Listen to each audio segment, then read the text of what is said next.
Hello, నేను మీ CS రావు. పద్మశ్రీ గరికపాటి నరసింహారావు గారు, ఆయన ప్రవచనం ఒక కౌన్సిలింగ్ లాగా ఉంటుంది యూత్కి. మరి ఆయన జీవిత విశేషాలు ఏంటి అనేది తెలుసుకునే ప్రయత్నం చేద్దాం. ప్రస్తుతం మన దగ్గర గరికపాటి గారి శిష్యులు సత్యనారాయణమూర్తి గారు ఉన్నారు, ఇంటరాక్టర్. నమస్తే. నమస్కారం సిఎస్ రావు గారు. సార్, కొంతమంది పెద్దవాళ్ళు లేదంటే సమాజానికి ఒక ఐకాన్గా ఉండేటువంటి వాళ్ళ జీవితాలను తెలుసుకోవాలనేటువంటి ఆసక్తి చాలామందికి ఉంటుంది. గరికపాటి గారి గురించి మీకు శిష్యులు కాబట్టి ఎక్కువ తెలిసి ఉంటుంది. ఆయన పర్సనాలిటీ గురించి చెప్పాలంటే ఏం చెప్తారు? గరికపాటి గారి శిష్యులు అంటే మొత్తం ప్రపంచంలో 3/4 భూమి ఎలాగుందో, 3/4 వాటర్ ఎలా ఉంటుందో, 1/4 ఎర్త్ మాస్ ఎలా ఉంటుందో భూమి, ఆ విధంగా 3/4 ఆయన శిష్యులే. అందులో నేను ఒక చిన్న రేణువుని, అంతే. మీకు గర్వపడుతున్నారా శిష్యునిగా? తప్పకుండా గర్వపడతాం. ఎందుకంటే విద్యాబుద్ధులు నేర్పించినటువంటి గురువులు వాళ్ళు. ప్రత్యక్షంగా అయినా పరోక్షంగా అయినా మనందరం కూడా, ప్రపంచం అంతా కూడా గర్వపడాలి. తెలుగు వాళ్ళని కాదు. ఎందుకంటే వారి బోధనలో చక్కగా జ్ఞానం ఉంటుంది, రేషనాలిటీ ఉంటుంది, హేతుబద్ధత, సైంటిఫిక్ అప్రోచ్ ఉంటుంది. ఏది కూడా మూఢంగా డాగ్మా సెంటర్డ్ ఫిలాసఫీ చెప్పరాయన. మూఢనమ్మకాలు, మెటీరియల్ సెంటర్డ్ ఫిలాసఫీని కలుపుతూ స్పిరిచువల్గా సైంటిఫిక్ అప్రోచ్తో లాజికల్ కన్సిస్టెన్సీ ఉంటూ తార్కిక బద్ధత, తార్కికంగా ఉంటూ చెప్పుకుంటూ వెళ్తారు. కాబట్టి మహోన్నత శిఖరాలకు వెళ్ళారు ఆయన. అది విద్వాన్ సర్వత్ర పూజ్యతే అన్నారు. విద్వానుడు ఎవరైనా సరే ఆయన ఆదర్శంగా తీసుకొని ఎదగాలి అనేటటువంటి తపనతో ఒక కసిగా మనం ముందుకు వెళుతూ, విజ్ఞాన సముపార్జనకు లిమిటేషన్స్ ఉండవు వారి మాటల్లో నేను గ్రహించింది. మీ గురువు గారి గురించి ఎప్పుడైనా పబ్లిక్లో కలిసినప్పుడు ఆయన ప్రవచనాలు విన్ని ఇన్స్పైర్ అయినటువంటి వాళ్ళు ఎవరన్నా మీకు తారసపడ్డారా? వేల మంది. ఎలా అంటే వారు చెప్తుంటేనే వాళ్ళు జలధరిస్తూ ఉంటుంది. శత్రువులు కూడా ఆయన్ని ప్రేమిస్తారు. ఎందుకంటే అభంశుభం తెలియదు ఆయనకి. పాపం మొహమ్మే చెప్పేస్తాడు చక్కగా. ఫస్ట్ మనము face is the index of mind అంటారు. రాజమండ్రి పండితులు ఎవరైనా కూడా, కోస్తా, విజయవాడ, అటు మన సైడు అంతా కూడా, తెలంగాణ అయినా ఎత్తైనా మొత్తం పండితులు అంటేనే వాళ్ళ మనసుల్లో ఒక ప్రేమ ఉంటుంది. ముఖంలో పాపం దర్పత ఉంటుంది. దర్పం అనేది ఎందుకు ఉంటుందంటే, టీచర్ కదా, గురువు అంటే టీచర్. ఆయన పాపం ఆయన ఎప్పుడూ తాను గురువు అని చెప్పుకోలే.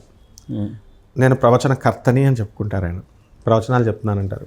మాస్టర్ కాబట్టి మాస్టర్ అంటాం మనం. గురుకుల వ్యవస్థ కాబట్టి గురువు అని అంటాం. అలా ఆయన ఎవరికి కూడా, కొంతమంది గరికపాటి గారి వల్ల ఆత్మహత్యలు ఆగిపోయిన వాళ్ళు ఉన్నారు. ఏమండి, నేను కొంచెం డిస్కరేజ్ అయ్యానండి, డిప్రెషన్ వచ్చేసేది నాకు, అటువంటిది గురువుగారి మాటలు విని ఇన్స్పైర్ అయ్యి పోరాడు అని చెప్తారు ఆయన. ఆయన మొట్టమొదటిగా జగద్గురు ఆదిశంకరాచార్యుల వారి శిష్యుడు, ప్రత్యక్ష శిష్యుడు ఆయన. అంటే ఆయన ఇప్పుడు భారతీ తీర్థస్వాముల వారు శృంగేరికి వెళ్తారు, వాళ్ళు వస్తే ఈయన్ని ఆహ్వానిస్తారు. ఇప్పటి నుంచి కాదు, నా చిన్నతనం నుంచి కూడా భారతీ తీర్థస్వాముల వారు వచ్చినప్పుడు బేతవోలు రామబ్రహ్మం గారు, ఈయన, తర్వాత రేమళ్ళ సూర్యప్రకాశ్ శాస్త్రి గారు, మధుర కృష్ణమూర్తి శాస్త్రి గారు, మా గురువు గారు, ఇంకో గురుగారు పురాణ పండిత రాధాకృష్ణమూర్తి గారు, ఇలా పండితులందరినీ పిలవడం భారతీ తీర్థస్వామి వారికి అలవాటు. చిన్న పిల్లలను కూడా పిలుస్తారు చక్కగా. వేదపారాయణ, వేదఘోష చెప్పిస్తూ ఇలాంటి మహాపండితుల చేత ఉపన్యాసాలు చెప్పిస్తారు, మేము వింటాం.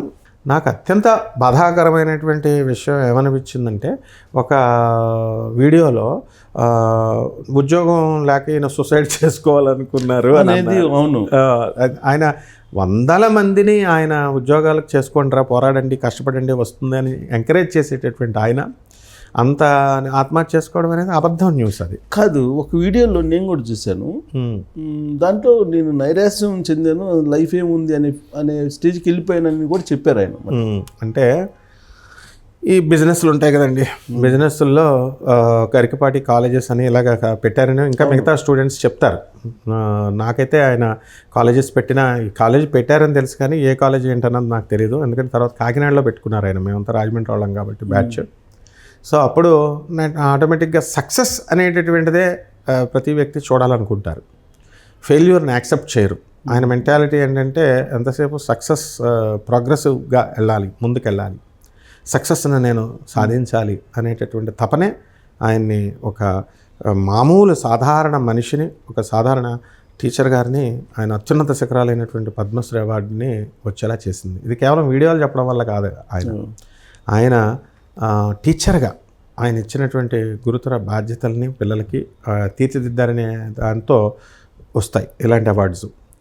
అందువల్ల మీకు ఎప్పటి నుంచి పరిచయం గరికపాటి? నా చిన్నప్పటి నుంచి, నేను స్టూడెంట్ అప్పటి నుంచి, 45 సంవత్సరాలు బాల్యమే. అందువలన మా గురుగారు పురాణ పండిత రాధాకృష్ణమూర్తి గారితో వెళ్ళేవాళ్ళం. వీళ్ళందరూ చీఫ్ గెస్ట్ల కింద పిలిచేవాళ్ళం, వచ్చేవారు. మామిడాని శేషగిరిరావు గారి ఫ్యామిలీ వాళ్ళంతా అక్కడే జరిగేది కాబట్టి వీళ్ళందరినీ పిలిచేవాళ్ళం అన్నమాట. సో సార్ ఏంటంటే ప్రత్యక్షంగా నాకు గురువులు కాదు, పరోక్షంగా నాకు గురువులు. ఎలా అంటే ఇన్స్పైర్ అంటే ఆయన మాకు డైరెక్ట్, ఇప్పుడు మీతో మేము అలాగా ఇంటరాక్ట్ అవుతామో అక్కడ అలాగే ఇంటరాక్ట్ అయ్యేవారు ప్రతి ఒక్కళ్ళు కూడా. ఆయన ఎవ్వరిని కూడా చిన్న ముష్టివాడిని కూడా ఆయన ఏమి ఇదిగా చేయరు. ఎట్లా అంటే కించపరచరు. నమస్కారం అండి గురుగారు అని అంటే ఆయన ఎందుకు వీడితో మాట్లాడాలా అట్లా ఉండరు. పలకరిస్తారు, డౌట్స్ క్లారిఫై చేస్తారు. This is the quality of a teacher. కానీ కొంతమంది ఏమంటారంటే ఆయన గర్విష్టి అంటారు. అంటే దర్పం అనాలి దాన్ని, గర్వం అనకూడదు. కారణం ఏంటంటే టీచర్కి ఆత్మవిశ్వాసం ఉంటుంది. Every teacher student is the replica of the teacher అంటారు. ఇప్పుడు నేను కూడా గర్వంగానే ఉంటాయి నా స్పీచెస్. నా గురువు ఎవరైతే నాకు ఆదర్శం అనుకుంటామో వాళ్ళ రెప్లికా మనం ముద్రైపోతాం.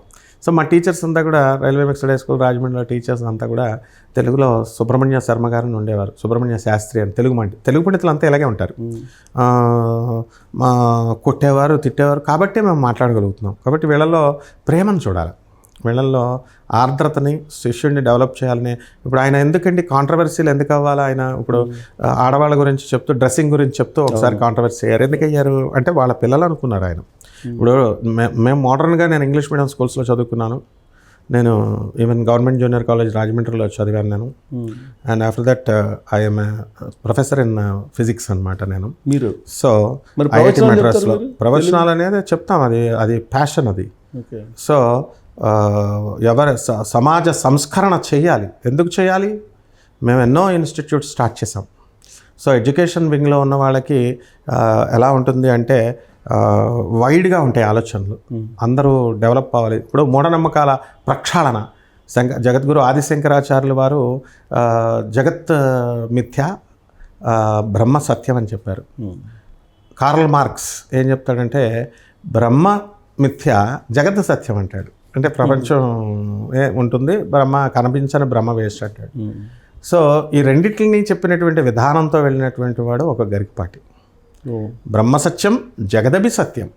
అంటే ఈ మెటీరియలిస్టిక్ వరల్డ్లో ఉంటున్నాం కాబట్టి దీనికి ఈక్వల్ అండర్స్టాండింగ్స్తో వెళుతూ, ఈక్వల్ ఇంపార్టెన్స్ ఇస్తూ రియలిస్టిక్ లైఫ్కి, ఆ తర్వాత మళ్ళీ దానికి ఏమన్నా స్పిరిచువల్ లైఫ్కి, రెండిట్లకి కూడా సమన్వయం చేసుకునేటటువంటి ధీశక్తిని కలిగి ఉండాలి అని వారు చెప్తారు.